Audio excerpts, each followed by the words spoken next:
So in the last class हम लोगों ने इंटरसेक्शन तो उससे पहले कर लिया था।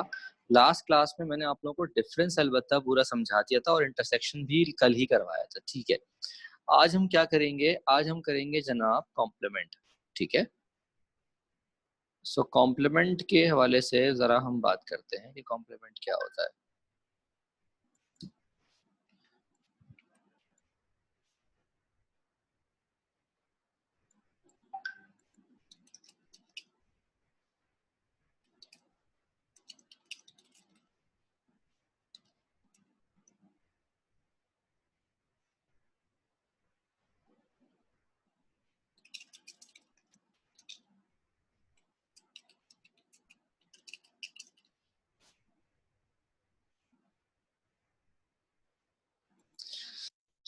जनाब अगर मैं आपको कॉम्प्लीमेंट के हवाले से बताऊं,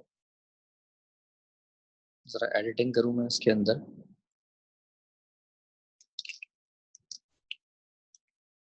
कॉम्प्लीमेंट की ये स्पेलिंग नहीं, एल ई होता है। अच्छा जी, कॉम्प्लीमेंट लिखते कैसे हैं? ऐसे लिखते हैं या फिर जो है वो हम लिखते हैं ऐसे। ठीक है जी, डेफिनेशन क्या है इसकी? कॉम्प्लीमेंट का मतलब होता है finding out the elements which are not present in the set। ऐसे एलिमेंट्स का मालूम करना जो कि उस सेट में प्रेजेंट ही नहीं है। जैसे मिसाल के तौर पे हमारे पास यूनिवर्सल सेट है जनाब 1 2 3 4 5। तो अब अगर मैं आपसे पूछूं जनाब कि ए कॉम्प्लीमेंट क्या है, देखें ए के अंदर 1 2 3 है, इसको कंपेयर करेंगे हम यूनिवर्सल सेट से। यूनिवर्सल सेट होता है कंप्लीट सेट। तो जब मैं 1 2 3 को 1 2 3 4 5 से कंपेयर करता हूँ तो मेरे पास बचेगा सिर्फ और सिर्फ 4 और 5। कुछ हजरात इसको ऐसे भी लिखते हैं कि यूनिवर्सल में से माइनस कर दो ए को। ए कॉम्प्लीमेंट को कुछ हजरात यूनिवर्सल माइनस ए करके भी लिखते हैं। यहाँ तक नोट कीजिएगा।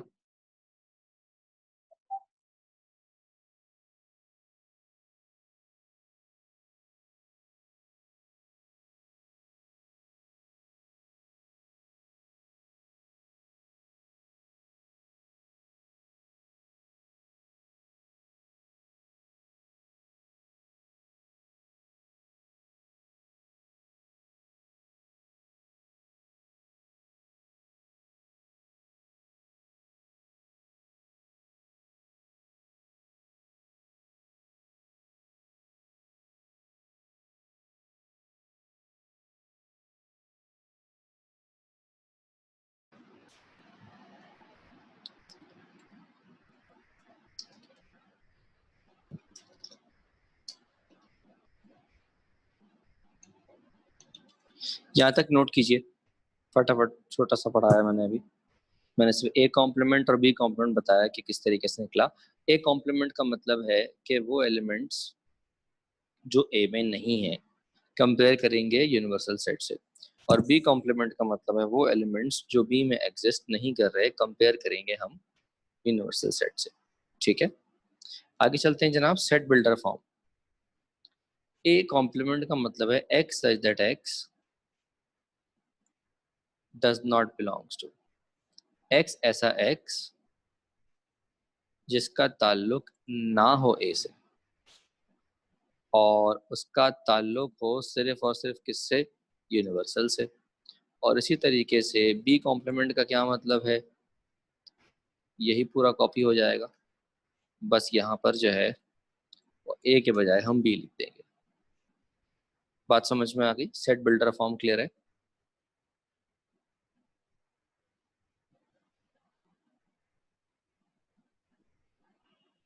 महा बेटा क्लियर है?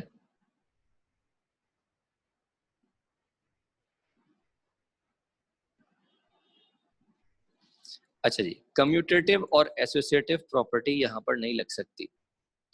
हम लिखेंगे कॉम्प्लीमेंट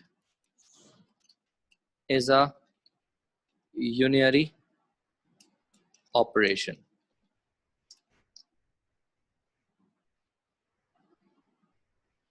कॉम्प्लीमेंट जो है वो क्या है, यूनरी ऑपरेशन है।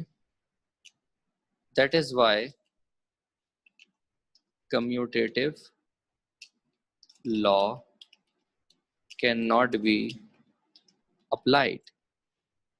ये बात समझ में आ गई आप सबको कि इसके ऊपर हम कॉम्प्लीमेंट के ऊपर कम्यूटेटिव लॉ क्यों नहीं लगा सकते? क्योंकि कम्यूटेटिव लॉ लगता है ऐसे ऑपरेशन पर जो बाइनरी हो। इसी तरीके से एसोसिएटिव लॉ भी यहां पर नहीं लग सकता। एसोसिएटिव लॉ के लिए भी दो एलिमेंट्स पर लगता है ऑपरेशन, तो एसोसिएटिव लॉ प्रूव होता है। कॉम्प्लीमेंट एक एलिमेंट पर लगता है, इसलिए ना वो कम्यूटेटिव हो सकता है ना वो एसोसिएटिव हो सकता है। बात समझ में आ गई? कब कम्यूटेटिव और एसोसिएटिव उस पर अप्लाई क्यों नहीं हो सकता? ठीक है जी। अब आ जाते हैं वेन डायग्राम पे।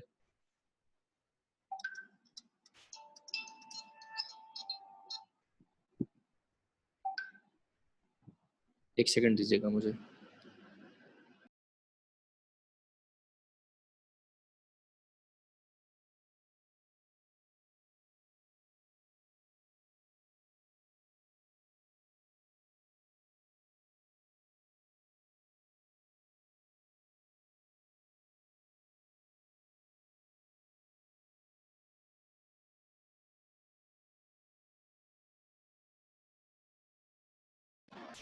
यहाँ तक क्लियर है सारी बातें? वेन डायग्राम हम देखते हैं। जनाब, वेन डायग्राम में ए कॉम्प्लीमेंट का क्या मतलब है बताएं? ए कॉम्प्लीमेंट का मतलब क्या होगा?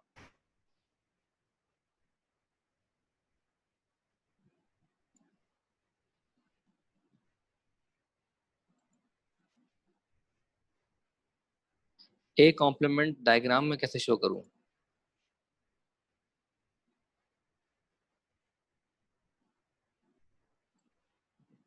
नहीं, डायग्राम में कैसे शो करूं?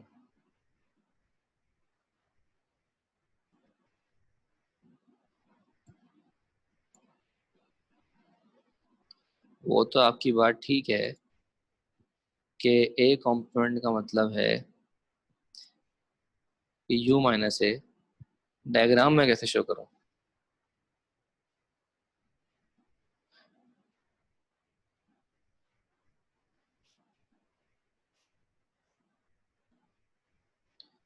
डायग्राम में कैसे शो करूं? जनाब, वो सारा का सारा हिस्सा जो ए के अलावा है उसको हम कहते हैं ए कॉम्प्लीमेंट।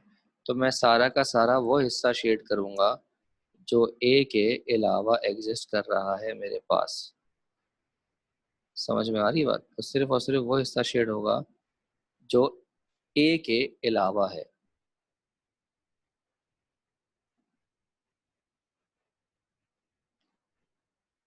क्लियर है जनाब बात? डायग्राम समझ में आ रही है कि मैं क्या कर रहा हूँ? तो सिर्फ और सिर्फ वो हिस्सा जो ए के अलावा है, मैं सिर्फ और सिर्फ वही शेड करूंगा।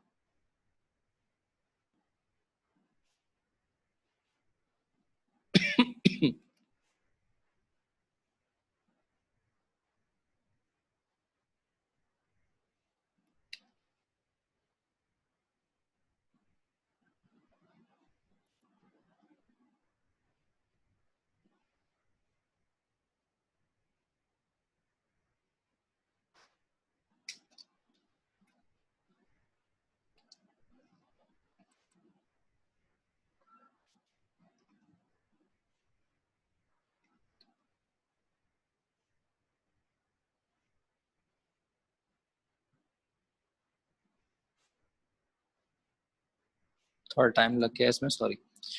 क्लियर है सबको? ए कॉम्प्लीमेंट क्लियर हो गया?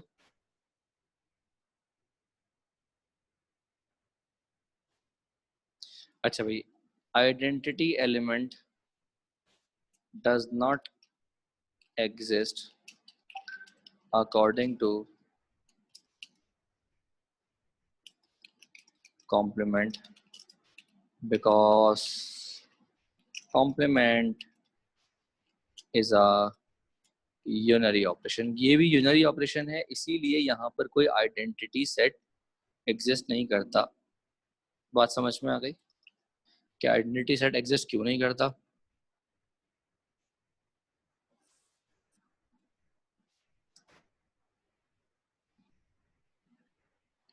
अच्छा जी, अब ए कॉम्प्लीमेंट का हमें निकालना है कॉम्प्लीमेंट, तो ये वापस ए आएगा।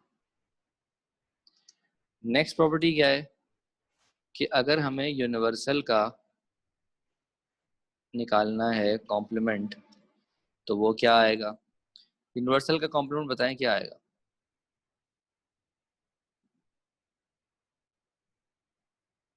नल सेट आएगा, बिल्कुल सही बताया। और इसी तरीके से अगर हम नल सेट का कॉम्प्लीमेंट निकालेंगे तो वो क्या आएगा? यूनिवर्सल आएगा। ये बात समझ में आ गई?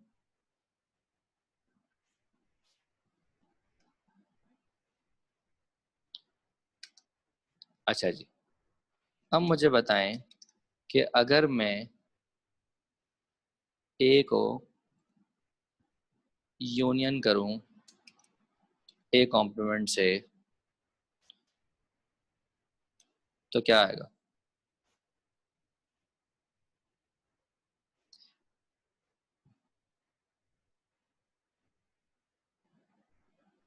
ए को यूनियन करूं ए कॉम्प्लीमेंट से तो क्या आएगा?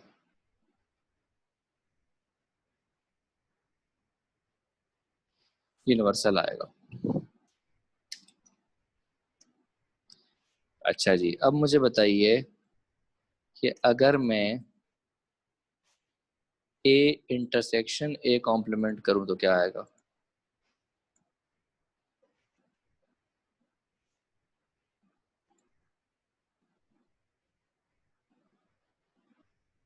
सोच समझ के बोलें भाई, उल्टा सीधा ना बोलें। ए को इंटरसेक्शन कर रहा हूँ ए कॉम्प्लीमेंट से।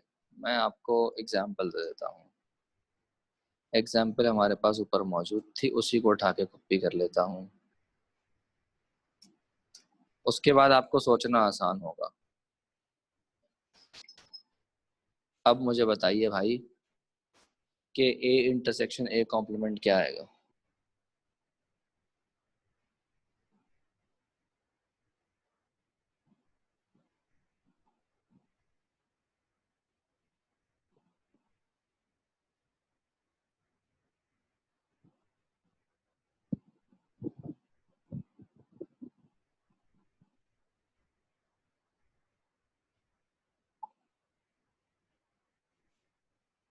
नल सेट, बिल्कुल सही बताया। अच्छा जी, अब बताइए कि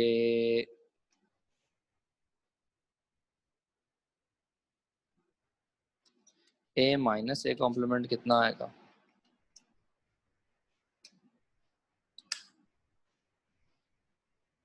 ए में से ए कॉम्प्लीमेंट निकालना, ए मौजूद है ए कॉम्प्लीमेंट मौजूद है।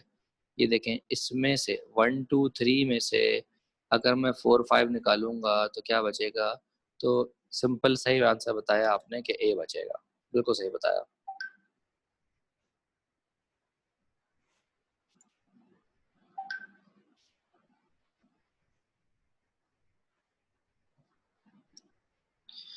अब जनाब, एग्जाम्पल हमारे पास मौजूद है।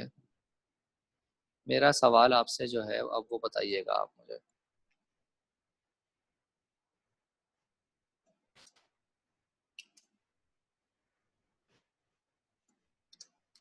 जनाब, ए कॉम्प्लीमेंट बी कॉम्प्लीमेंट मौजूद है, देख लिया आपने। मुझे बताएं कि जनाब कि A complement minus B complement ये किसके बराबर आएगा?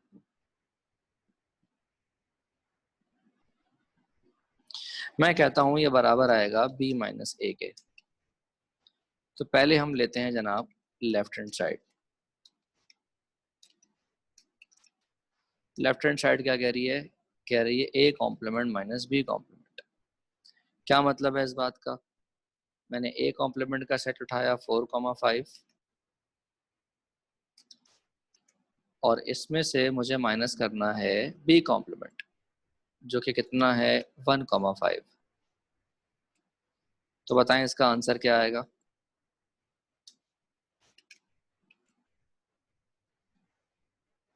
देखिए 4 5 में से जब 1 5 निकलेगा तो सिर्फ क्या बचेगा, 4 बचेगा। ये हमारी लेफ्ट हैंड साइड सॉल्व हो गई। अब आ जाइए जनाब राइट हैंड साइड पे। राइट हैंड साइड क्या कह रही है जनाब, b-a। तो b-a का क्या मतलब है कि b में से a को निकाल दो। तो b का सेट क्या है हमारे पास, 2 3 4। 2 3 4 में से हमें क्या निकालना है, 1 2 3 निकालना है। तो आप देखें 2 3 कॉमन है, वो निकल जाएगा, सिर्फ क्या बचेगा, सिर्फ बचेगा जनाब 4।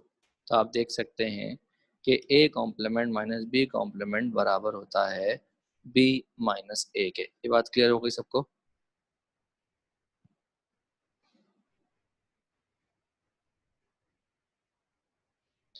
चलें जी, यहाँ से ज़रा नोट करना शुरू करें।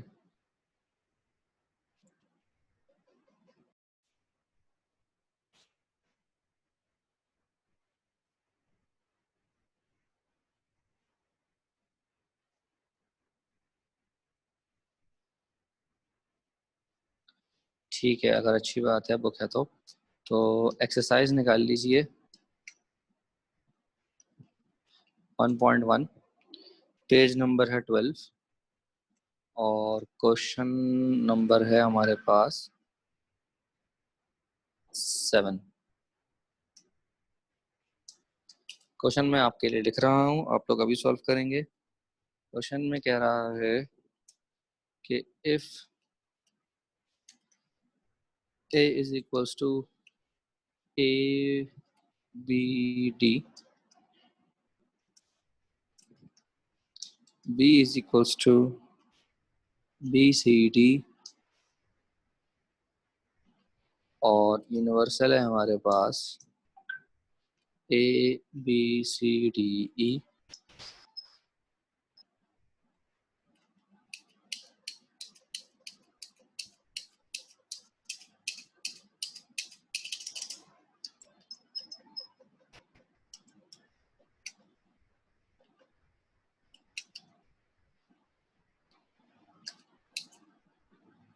तो फाइंड करना है आपने जनाब हमारे पास जो पहला पार्ट है वो है कि आपने ए कॉम्प्लीमेंट निकालना है, दूसरे पार्ट में आपको जो है वो बी कॉम्प्लीमेंट निकालना है, तीसरे पार्ट में आपको ए कॉम्प्लीमेंट का कॉम्प्लीमेंट निकालना है, चौथे पार्ट में आपको A union B whole complement निकालना है, पांचवें पार्ट में आपको ए इंटरसेक्शन ए कॉम्प्लीमेंट का होल कॉम्प्लीमेंट निकालना है और छठे पार्ट में आपको B complement minus A complement निकालना है। कीजिए शाबाश, मुझे फिर आंसर बताएंगे। जनाब ए कॉम्प्लीमेंट का आंसर जो है वो आया होगा C comma E. B complement का आंसर आया होगा जनाब A comma E. A complement का कॉम्प्लीमेंट आया होगा A B D. A union B, A B C D, ये आया होगा जनाब ई के बराबर। ए इंटरसेक्शन ए कॉम्प्लीमेंट आया होगा और उसका फिर कॉम्प्लीमेंट आया होगा यूनिवर्सल और B complement minus A complement आया होगा ए। क्या यही आंसर आए सबके।